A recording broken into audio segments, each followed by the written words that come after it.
Today we're going to talk about intervals. Are you excited? It's so exciting. I love intervals. You've heard this word probably before, but maybe not in the context of music. So an interval is the distance between two things. So an interval of time is the distance between when something starts and finishes. In music, intervals measure the distance between notes by pitch. So we're going to talk about that using a major scale, and for today we're only going to talk about major and perfect intervals. I have drawn on the board for you the F major scale. Starts on F, goes up to the next F, and if you remember from your circle of fifths, it has B flat. So I've put that in beside it just for the purpose of this demonstration. If I take any note in the F major scale and I measure it against the F, I can count its interval. For example, if I want to know how far it is from F to A, then I count up the steps. 1, 2, 3. So this is a third. It's called a third.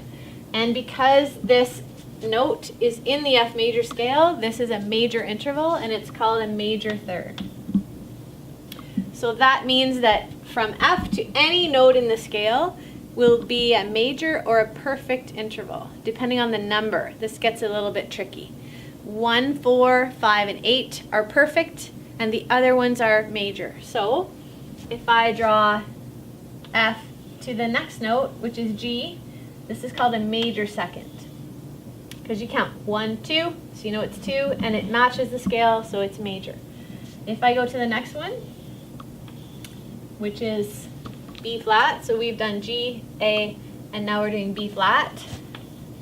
This is a fourth, and fourths that match the major scale are called perfect fourths. The next one is C, and this is a fifth, and because it's 5, it's a perfect fifth. F to D, the next one is a sixth, and that's going to be major. F to E is a major seventh, and F to the high F is a perfect eighth or a perfect octave. So intervals above the root of a major scale that match the scale are either major or perfect, depending on the number. So one way to figure them out is to draw the scale, and then you know what all the notes are, and then just count. You could also skip this step if you are using your circle of fifths. So I'll show you how to do that, using my green chalk this time. So now the bottom note is D. So the scale we need to be concerned with is D major.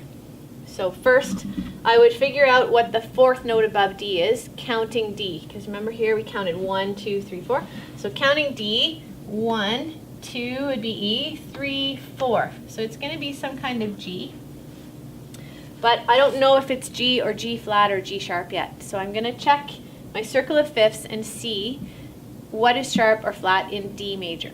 So if I look that up, I will see that D major has 2 sharps, and they are Father Charles, F and C. So these notes that are sharp, I'm going to just write here in brackets so I remember. Okay, so in this scale, this note is not sharp, so this is a perfect fourth. We don't have to do anything at all. The next one requires me to write a major third, so I'm going to count. D is 1, 2 is E, F is 3, so there's a third. And I'm going to check and see if it should be sharp or not. And this is F, and this key has F sharp in it. So I'm going to put a sharp sign here. That makes it a major third. The next one is 6, so let's do 6. 1, 2, 3, 4, 5, 6. I'm going to draw my note. Now remember, it could be B, B flat, or B sharp. So I'm going to check again what's in the scale. F and C. So none of those is B, so B is normal. B is good, major sixth. The next one is the seventh. 1, 2, 3, 4, 5, 6, 7.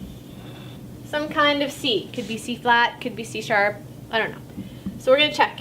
This scale has F and C sharp, so if I want this to be major, I need to make it match the scale, and that means I need a C sharp.